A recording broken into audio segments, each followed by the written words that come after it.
আসসালামু আলাইকুম ওয়া রাহমাতুল্লাহ। বিভিন্ন ধর্মাবলম্বী ভাইয়েরা যারা রয়েছেন তাদের প্রতি আমার আন্তরিক শুভেচ্ছা। আলহামদুলিল্লাহ রাব্বিল আলামিন ওয়াসসালাতু ওয়াসসালামু আলা রাসূলিহিল কারীম ওয়া আলা আলিহি ওয়া সাহবিহি ওয়া আহলি বাইতি আজমাইন। বাংলাদেশ জামাত ইসলামী ঢাকা মহানগরের চকবাজার থানা শাখা আয়োজিত আজকের এই সুধী সমাবেশের সম্মানিত সভাপতি, সম্মানিত অতিথিবৃন্দ, বিশিষ্ট ব্যক্তিবর্গ, ব্যবসায়ীবৃন্দ, ওলামা হজরত, মিডিয়া জগতের সম্মানিত বন্ধুগণ, নির্বিশেষে সমস্ত সুধীমণ্ডলী, বিভিন্ন ধর্মের বিশিষ্ট ব্যক্তিবর্গ, আমি আমার বক্তব্যের সূচনায় আপনাদের প্রতি গভীর কৃতজ্ঞতা জানাচ্ছি। আপনারা আমাদের দাওয়াতে সাড়া দিয়েছেন, দীর্ঘক্ষণ ধরে বক্তব্য শুনছেন। আমার মতো একজন দুর্বল মানুষের বক্তব্য শোনার জন্য এখনও আপনারা অপেক্ষমান আছেন। আমি আমার নিজের তরফ থেকে, প্রিয় সংগঠনের পক্ষ থেকে আপনাদেরকে আন্তরিক কৃতজ্ঞতা জ্ঞাপন করছি।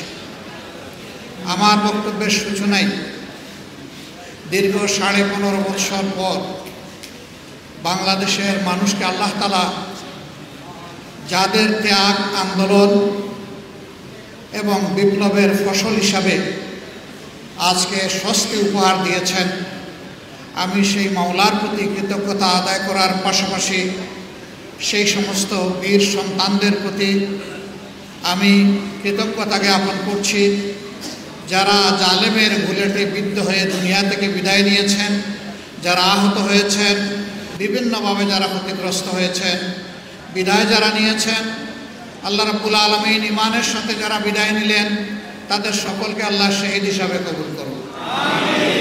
আহত যারা হয়েছেন রাব্বুল ইজ্জত তাদেরকে সুস্থতার নিয়ামত দান করুন। সম্মানিত সুধীমণ্ডলী, 15.5 বৎসর আমরা কী অবস্থায় ছিলাম, আমার আগে সমস্ত বক্তারা অত্যন্ত স্পষ্টভাবে আপনাদের সামনে তুলে ধরেছেন। আর তারা তুলে না ধরলেও আমি বিশ্বাস করি এদেশের 18 কোটি মানুষই ভুক্তভোগী এবং মজলুম ছিল।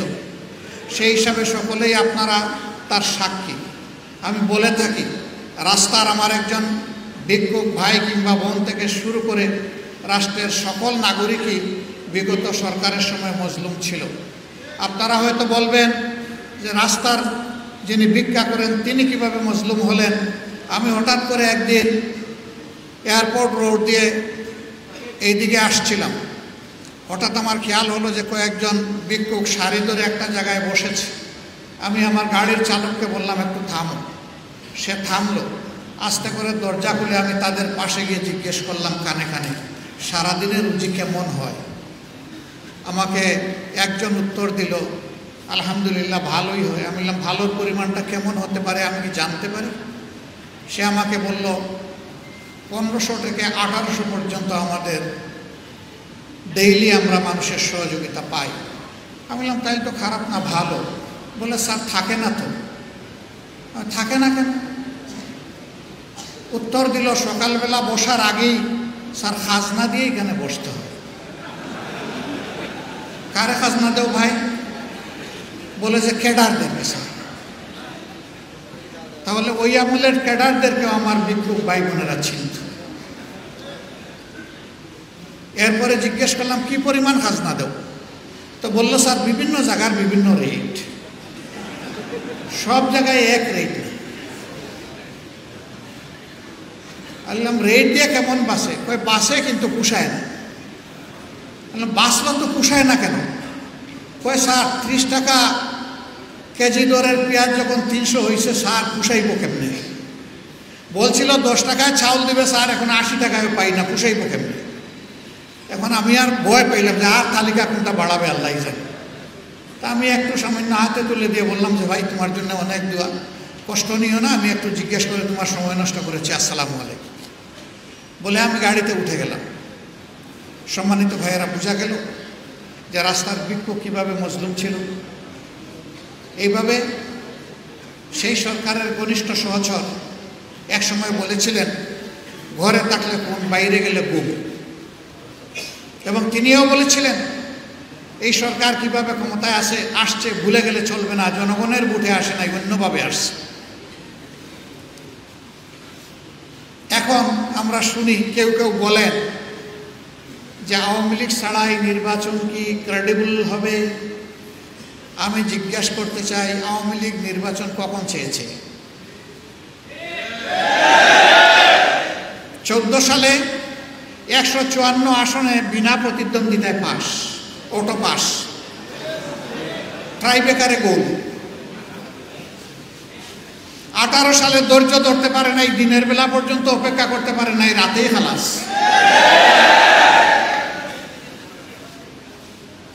24 সালে সবাইকে জেলের মধ্যে ঢুকাইয়া একদম ফিটফাট। এখন ক্যান্ডিডেট খুঁজে পায় না কন্টেস্ট করার জন্য, দামি ক্যান্ডিডেট, দামি পার্লামেন্ট, দামি মন্ত্রিপরিষদ, দামি প্রধানমন্ত্রী, সব কিছুই দামি। যারা নিজেরাই নির্বাচনে বিশ্বাস করে না, তাদেরকে আবার আপনি নির্বাচনে আনবেন কিভাবে? তারা তো নির্বাচন চাইলে তাদের আমলেই নির্বাচন দিতে পারত। তাদের তো জনগণের উপরে কোনো আস্থা নাই, এই জন্য নির্বাচন দিতে সাহস করে নাই। আর সাহস করবে কিভাবে? সমাজের কারে বাকি রাখছে, কার উপরে জুলুম করে নাই। 13 সালের ঘটনাগুলো আপনাদের সবার স্মরণ আছে। জামাতে ইসলামের কথা আমার ভাইয়েরা বলে গেছেন, আমি আর দ্বিতীয়বার বলতে যাচ্ছি না, আপনাদের ধৈর্যের বিচ্যুতি ঘটবে এই আশঙ্কায়। 13 সালের 5ই মে শাপলা চত্বরে হেফাজতে ইসলামের ডাকে এই দেশের লক্ষ লক্ষ মানুষ এসেছিল, শেখ হাসিনার গদি দখল করতে এসেছিল। তারা কয়েক দফা ন্যায্য দাবিতে এখানে এসেছিলেন। তাদের সাথে কি আচরণ করা হয়েছে এর রাজসাক্ষী তাদেরই মন্ত্রী ডক্টর আব্দুর রাজ্জাক। এই স্বৈরাচারের পতনের মাত্র 4 দিন আগে সে বলেছে, মনে ভুলে যাবেন না শাপলা চত্বর রাত 12টার পরে সাফ। এইভাবে উপবাস করে বলে নাই? কি সাফ করেছিল? কোরআনের হাফিজদেরকে, হাদিসের মুহাদ্দিসদেরকে, কোরআনের মুফাসসিরকে, মুদাররিসকে, এতিম শিশুদেরকে যারা নির্বিচারে গুলি করে রাতের বেলা হত্যা করেছিল, তাদের ভাষায় এটা ছিল সাফ। কতজন বনি আদমকে হত্যা করা হয়েছে আজও জাতি জানতে পারল না, জানতে দেওয়া হলো না। তার আগে তাদের অপকর্ম আমরা লক্ষ্য করেছি। ক্ষমতায় বসার মাত্র 2 মাসও হয় নাই, 2009 সালের 10 জানুয়ারি তারা ক্ষমতায় বসেছিল, আর 26 এবং 27 ফেব্রুয়ারি পিলখানায় তারা এরকম আরেকটা সাফ করেছিল। 57 জন চৌকস দেশপ্রেমিক অফিসারকে তারা নির্মমভাবে হত্যা করেছিল। তাদের পরিবারের মহিলা সদস্যদের ইজ্জত লুণ্ঠন করেছিল। ইজ্জত লুণ্ঠন করার পরে তাদেরকে হত্যা করেছিল। হত্যা করার পরে তাদেরকে ড্রেইনে ভাসিয়ে দিয়েছিল। অপকর্ম ঢাকার জন্য এবং খুনিদেরকে আড়াল করার জন্য 1.5 ঘন্টার জন্য সারা এলাকার বাতি নিভিয়ে দেওয়া হয়েছিল। এয়ারপোর্টে একটা এয়ারক্রাফট রেডি ছিল। এর জবাব এই জাতিকে পেতে হবে ইনশাআল্লাহ। সম্মানিত সুধীমণ্ডলী, কেন সেনাবাহিনীর উপরে তো রাগ কেন? কারণ আমাদের সেনাবাহিনী দেশপ্রেমিক। আমাদের সেনাবাহিনীর লড়ে যাওয়ার ঐতিহ্য আছে। দেশের ক্রান্তিকালে তারা ঝাঁপায়ে পড়ে, এবারকার বন্যায়ও আমরা তাদের সেই কর্মগুলো দেখেছি। এরকম একটা সেনাবাহিনী সবাই সহ্য করতে পারবে না। একটা প্রবাদ আছে, ভাত গরম হলে মেহমানের জন্য সুবিধা, কিন্তু বিড়ালের জন্য অসুবিধা। গরম ভাতে বিড়াল মন খারাপ করে। দেশপ্রেমের এই স্তম্ভটাতে আঘাত দিয়ে তাদেরকে ক্ষতিগ্রস্ত করা হয়েছে। আর একটা গর্বের বাহিনী বিডিআর ষড়যন্ত্র করে তাদেরকে ধ্বংস করা হয়েছে। আজকে বিডিআর নামের কোনো বাহিনী বাংলাদেশে নাই। এই নামের মধ্যে একটা শৌর্যবীর্য ছিল, তেজ ছিল, বীরত্বের মানসিকতা ছিল। এখন বানানো হয়েছে বর্ডার গার্ড বাংলাদেশ, মানে সীমান্তের চৌকিদার। কোথায় বিডিআর আর কোথায় চৌকিদার। লোগো বদলানো হয়েছে, ড্রেস বদলানো হয়েছে। একটা বাহিনীকে ষড়যন্ত্র করে শেষ করে দেওয়া হয়েছে। কারা করে? শিবে আবু তালিবে মুহাম্মদুর রাসূলুল্লাহ সাল্লাল্লাহু আলাইহি ওয়াসাল্লাম এবং তার বংশের 30 জনের অধিক মানুষ, শিশু থেকে বৃদ্ধ, যারা 3টি বছরের অধিক সময় বড় কষ্ট করেছিলেন। আরবের জালিমরা তাদের সাথে সমস্ত লাইফলাইন কেটে দিয়েছিল। পানি বন্ধ, খাবার বন্ধ, সব ধরনের ফলমূল বন্ধ, দেখা সাক্ষাৎ বন্ধ।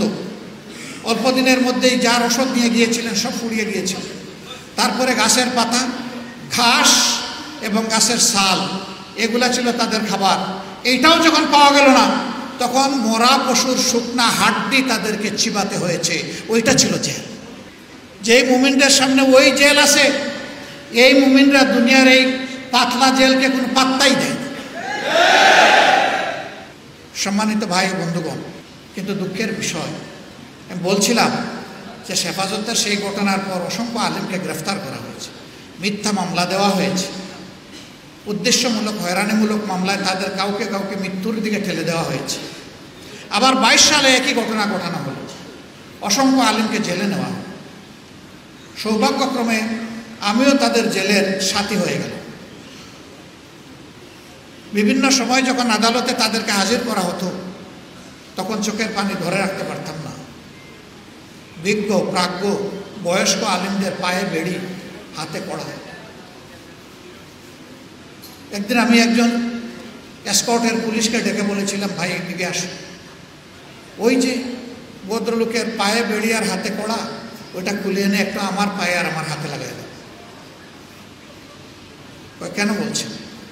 আমি বললাম যে ইনি কোরআন হাদিসের উস্তাদ, ইনি হাজার উস্তাদের উস্তাদ, হাজার সাগরিদের উস্তাদ, তালাবার উস্তাদ। ইনি ইমামুল হাইয়া উল মাইয়া। তাদের কথায় আমরা মিম্বর থেকে শুনি, চোখের পানি ফেলি। তাদের কথায় মানুষের দিলে আসর হয়। তাদের হাতে লাগিয়েছেন কড়া, পায়ে লাগিয়েছেন বেড়ি, এটা সহ্য হয় না। বললো আপনি চাইলে এটা পারবো না। আমি বললাম তাইলে আমি চোখ ফিরে নিলাম। এক জেল থেকে আরেক জেলে এইভাবে বেড়ি দিয়ে, কড়া দিয়ে তাদেরকে টানাটানি করা হয়েছে, তাদেরকে নিকৃষ্ট আচরণ করা হয়েছে। তাদের কাউকে ডিভিশন দেওয়া হয়নি। অথচ ABCD তাদের দলের চোর ডাকাত খুনি, এদেরকে আমি ডিভিশন দিতে দেখেছি। উলামায়ে কেরামের প্রতি সামান্য ইজ্জত প্রদর্শন করা হয়নি।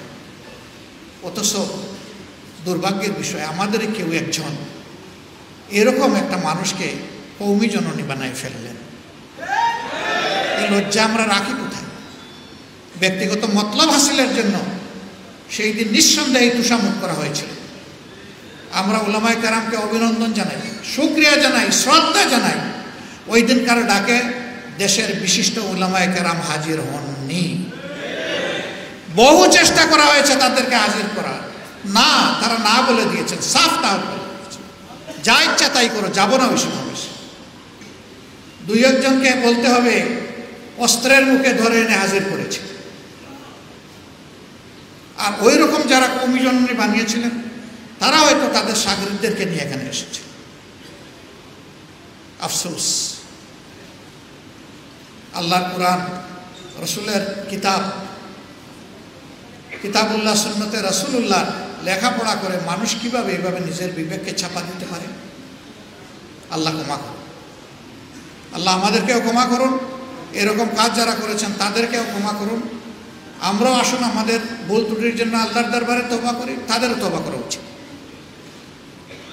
সম্মানিত ভাইরা, একটা দুঃসময় জাতি পার করেছে। চাঁদাবাজদের জ্বালায় অতিষ্ঠ, দখলদারের জ্বালায় অতিষ্ঠ, মা বোনদের ইজ্জত নিয়ে তটস্থ, জীবন নিয়ে অতিষ্ঠ, তটস্থ। মানুষ আতঙ্কের মধ্যে দিন কাটত।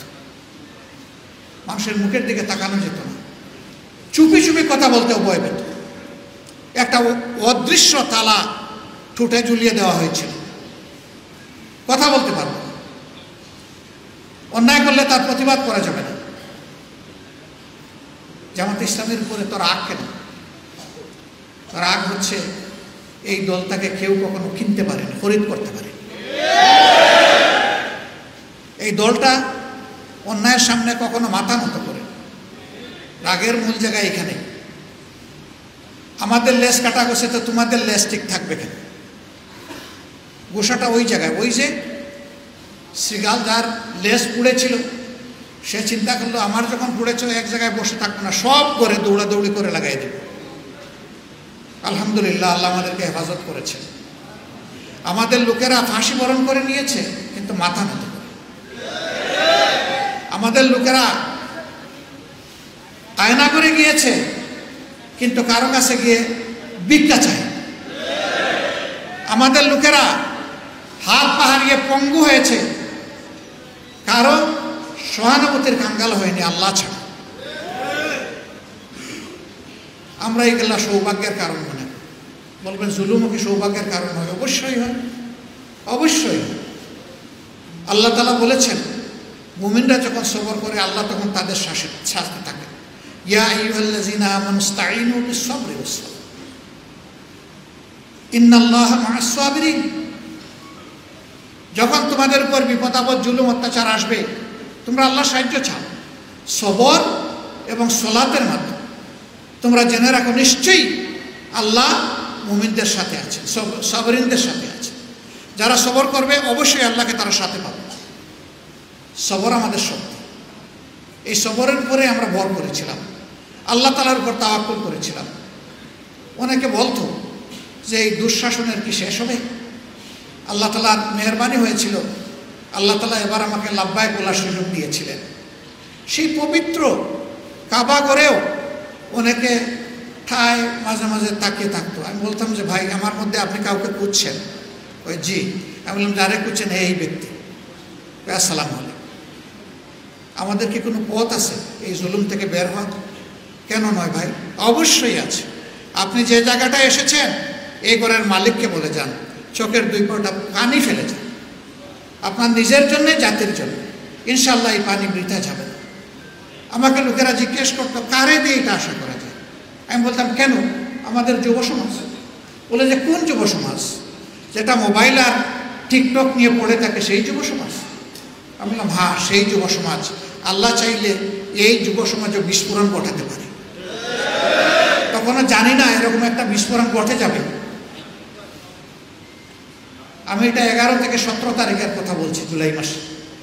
জানতাম এরকম একটা কিছু ঘটবে, কিন্তু আলহামদুলিল্লাহ আল্লাহ তো গোঠাই দিলেন। আল্লাহ গোঠাই দিলেন। আন্দোলন নিবু নিবু হচ্ছিল, এরকম কত আন্দোলন হয়েছে অতীতে। সেই আন্দোলন মুঘল বাহিনী দিয়ে, হেলমেট বাহিনী দিয়ে, রাষ্ট্রের জনগণের কেনা পয়সায় বুলেট এবং ব্যানর দিয়ে সেই আন্দোলনকে দফায় দফায় দমন করা হয়েছে। কিন্তু এবারকার আন্দোলন কাল হয়ে দেখা দিয়েছিল তাদের জন্য। পাপ বালিগ হয়েছিল, সীমা লঙ্ঘন হয়ে গিয়েছিল। আল্লাহ ধরেন জালিমদেরকে। কখন ধরেন? যখন তারা সীমা লঙ্ঘন করে তখন আল্লাহ তাআলা ধরেন। আল্লাহর দৃষ্টিতে সীমা লঙ্ঘন হয়েছে বলেই আল্লাহ ধরেছেন। একজন বড় দায়িত্বশীল নেতা একদিন আমাকে বললেন যে আল্লাহ তাআলা কি মজলুমের ডাক শুনেন না? আমি বললাম কেন শুনবেন না? বলে কই, আমি না হয় একজন গুনাহগার সাধারণ মানুষ, কিন্তু 2-3 জনের নাম বললেন যে আমি তো ওনাদেরকে দরবেশ মনে করি, আমার চোখের পানি আল্লাহ হয়তো শুনলেন না, ওনাদের চোখের পানি আল্লাহ দেখেন না? অবশ্যই দেখেন। আমি তাকে বলেছিলাম যে আপনার ক্যালেন্ডার আর আল্লাহর ক্যালেন্ডার এক নয়। আল্লাহর একদিন আমাদের 50,000 বছরের সমান। সুতরাং আল্লাহ তাআলা আমাদের ক্যালেন্ডারে চলেন না, আল্লাহ চলেন নিজের ক্যালেন্ডারে।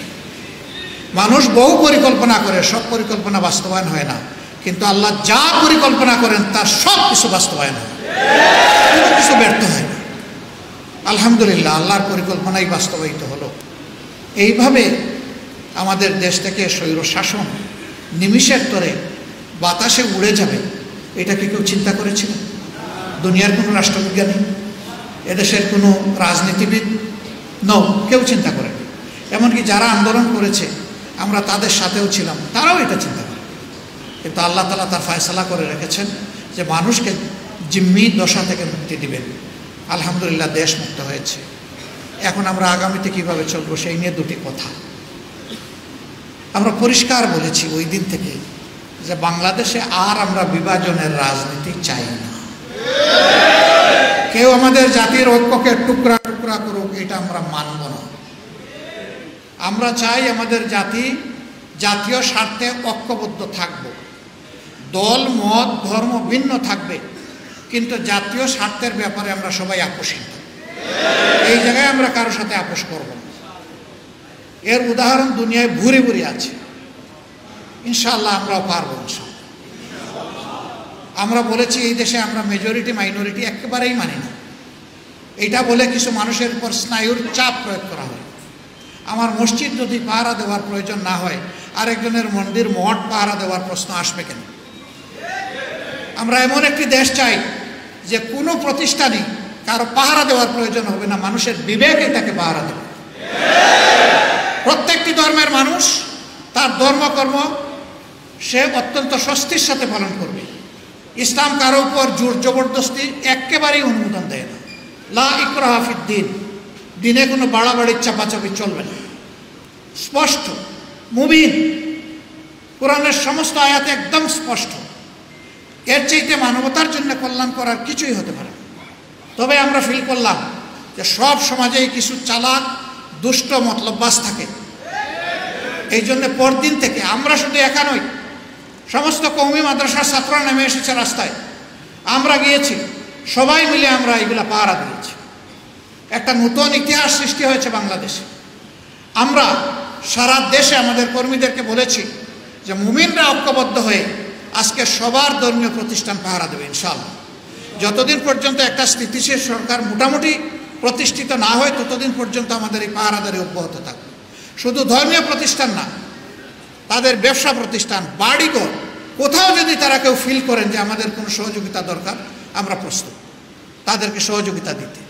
আলহামদুলিল্লাহ, একটা অনন্য ভ্রাতৃত্ব এর মধ্য দিয়ে আমাদের সবার মধ্যে গড়ে উঠেছে। এটি ফুলের বাগান। ফুলের বাগানে এক জাতের ফুল থাকে না, বিভিন্ন জাতের ফুলে বাগান তৈরি হয়। এক একটা ফুলের এক একটা গুরুত্ব, এক এক গাছের এক এক গুরুত্ব। সবাই মিলেই আমাদের এই সমাজ, এই বাগান। আমরা আগামী দিনেও সেই সম্প্রীতির উজ্জ্বল দৃষ্টান্ত স্থাপন করবো ইনশাআল্লাহ। আগামীতে খুব সন্নিকটে আমাদের হিন্দু ভাই বোনদের তাদের একটা ধর্মীয় অনুষ্ঠান আছে। আমরা জানি, সবাই জানি, এটি তাদের বাংলাদেশের সবচেয়ে বড় অনুষ্ঠান। আমরা সরকারকে এই ব্যাপারে কিছু আহ্বান জানাবো ইনশাআল্লাহ, এবং জনগণকে আমরা আহ্বান জানাবো। আমরা তাদের অনুষ্ঠানটা তাদের পরিবেশে তারা যাতে সুন্দরভাবে সম্পন্ন করতে পারে, কেউ গিয়ে সেখানে কোনো ডিস্টার্ব না করতে পারে, এই জন্যে আমরা সর্বাত্মক সহযোগিতা করবো আশা করছি। সম্মানিত ভাইরা, এরপরে আমরা কি বলেছি? আমরা বলেছি যে এখনকার আমাদের রাজনীতি হচ্ছে, এই যারা জাতির জন্য জীবন দিয়ে জাতিকে মুক্ত করে গেল, এখন তাদের পরিবারের কাছে যাওয়া আমাদের দায়িত্ব। আমরা সারা দেশে যাখানে যার খবর পেয়েছি শহীদ পরিবারের, আমরা আমাদের কর্মীদেরকে বলেছি দেরি করবেন না, ছুটে যান, তাদের দোয়া নেন, সৌভাগ্যবান হন তাদের সাথে দেখা করে। তারা গর্বিত শহীদ পরিবার, তার ভাই, তার স্বামী, তার সন্তান এই আন্দোলনে জীবন দিয়েছে। সে জাতীয় বীর। জাতির জন্য জীবন দেওয়ার সৌভাগ্য সবার হয় না। যান, তাদের কাছে যান। বিপ্লবের স্পিরিট আপনার মাঝেও তৈরি হবে। যান, ঋণ পরিশোধ করার চেষ্টা করুন। আমরা টাকা পয়সা দিয়ে কারো জীবনের সমস্ত কিছুর সমাধান করতে পারবো না, কিন্তু কলিজার একটু ভালোবাসা দিয়ে তো পারবো তাদেরকে একটু তাদের কষ্টটা হ্রাস করতে। এই জন্য আলহামদুলিল্লাহ সারা বাংলাদেশ আমরা চষে বেরিয়েছি, আমাদের কর্মীরা, সহকর্মীরা চষে বেরিয়েছে। এরপরে আমরা বলেছি যে যারা আহত হয়ে কাতরাচ্ছে হাসপাতালের বেডে কিংবা বাড়িতে, তাদের পাশেও আমাদের দাঁড়াতে হবে। এই সংখ্যাটা বিশাল, হাজার হাজার, কয়েকশো মানুষ তাদের দুইটা নয়ন হারায় ফেলছে, এখন আর চোখে দেখে না। কয়েকশো মানুষের পা কাটা গেছে, হাত কাটা গেছে, তারা তাদের অঙ্গ ফেরত পাবে না। আমি হাসপাতালের বেডে তাদেরকে দেখতে গিয়েছি, জিজ্ঞেস করেছি আপনার কেমন লাগে, আপনি কি মন খারাপ করেছেন? কেন আমি খুশি। আপনি খুশি?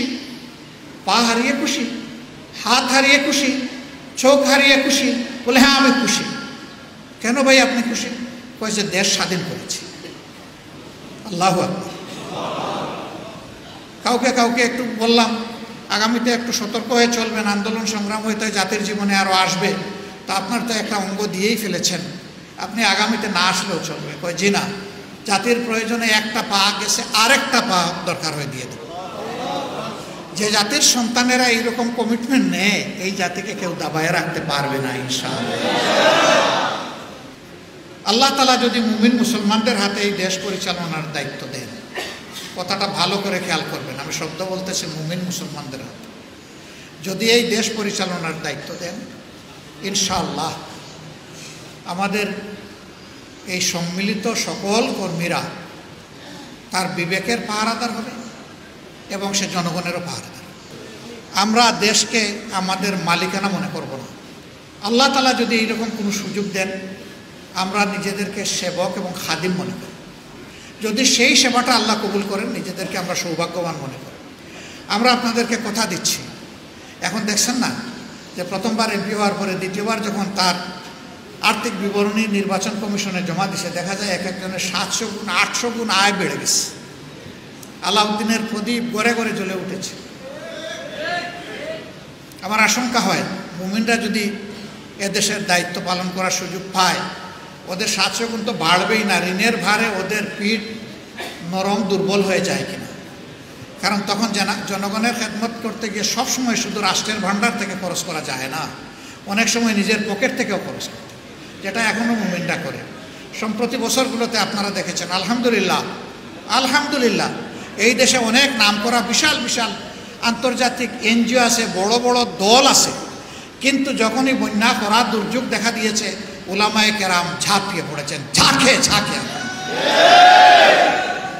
তারা বাংলাদেশের নূতন ইতিহাস সৃষ্টি করেছেন, তারা জাতির মধ্যে আশা জাগিয়ে তুলেছেন যে উলামায়ে কেরামে সত্যিকার অর্থে দেশের মানুষকে ভালোবাসে। সম্মানিত ভাইয়েরা, যাদের হাতে ইমানের নূর আছে, যাদের হাতে আল্লাহর কিতাব আছে, যাদের হাতে রাসূলুল্লাহ সাল্লাল্লাহু আলাইহি সাল্লামের সুন্নাহ আছে, তাদের এর চাইতে দুনিয়ার বড় কোনো সম্পদের প্রয়োজন নেই। এখন শুধু আল্লাহ তাআলা আমাদের সঙ্গী থাকলেই হয়ে যায়। আলহামদুলিল্লাহ, আমরা বিশ্বাস করি এই জাতির একমাত্র প্রকৃত বন্ধু এবং সঙ্গী হচ্ছেন আল্লাহ রাব্বুল আলামিন। আমরা আপনাদের সহযোগিতা চাই। আমরা চাই না আবার সমাজে চাঁদাবাজি হোক, আবার দখলদারি হোক, আবার লুটতরাজ হোক, আবার ঘুষের রমজমা বাণিজ্য পড়ে উঠুক, আবার 500, 700, 2000 গুণ আয় কারো বেড়ে যাক, আবার ব্যাংক ডাকাতি হোক, আবার ব্যবসায়ীরা বঞ্চিত হোক, এগাটে ওগাটে দৌড়াদৌড়ি করুক, এটা আমরা চাই না। ব্যবসার প্রয়োজনে সৎ ব্যবসায়ীরা ব্যাংক থেকে সহযোগিতা পাবে, পুঁজি পাবে, অসৎ দুর্বৃত্তরা ব্যাংকের কাছেও যেতে পারবে না। তা অবশ্যই নিশ্চিত করবে যদি ইমানদারদের সরকার গঠিত হয় ইনশাআল্লাহ, কারণ তারা আল্লাহকে ভয় করবে। আল্লাহকে ভয় করার কারণেই জনগণের সম্পদের আমানতের পাহারাদারি করবে, চৌকিদারগিরি করবে, এটার মালিক সাজার চেষ্টা করবে না, ওদিকে কালো হাত পড়বে না তাদের। এখন তো ভাগাভাগি করে সব শেষ করে দিয়েছে, ব্যাংকগুলা ফুকলা, আর্থিক প্রতিষ্ঠান ধ্বংস, ব্যবসা বাণিজ্য এখন শূন্যের কোটায় চলে আসতেছে, মাঝখানে রিমিটেন্সও বন্ধ হয়ে গিয়েছিল। এই সব কিছু আলহামদুলিল্লাহ আমরা আশা করছি যে এখন একটা স্বাভাবিক অবস্থায় ফিরে আসবে। এই সরকারের ব্যাপারে আমাদের মেসেজ স্পষ্ট, আপনারা জনআকাঙ্ক্ষার অন্তর্বর্তীকালীন সরকার, আপনারা ক্যান্ডিডেট হয়ে ভোট চেয়ে ভোট পেয়ে এখানে বসেন নাই, বরঞ্চ আমরা জনগণই আপনাদেরকে এই দায়িত্ব দিয়েছি। সুতরাং 24-এর বিপ্লবের চেতনাকে সম্মান করেই আপনাদেরকে আপনাদের দায়িত্ব পালন করতে হবে। এই ক্ষেত্রে কোনো ব্যতিক্রম জনগণ আপনাদের কাছ থেকে প্রত্যাশা করে না। যতক্ষণ পর্যন্ত আপনারা এই চেতনার উপরে থাকবেন, আমরা আশা করি, আমরা কথা দিতে পারি, এদেশের আপামর জনগণের সাহায্য এবং দোয়া আপনারা পাবেন।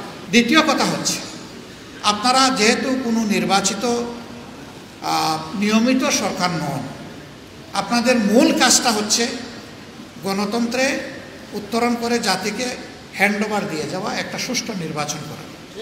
সুষ্ঠু নির্বাচনের জন্য কিছু অত্যাবশ্যকীয় সংস্কার করতে হবে।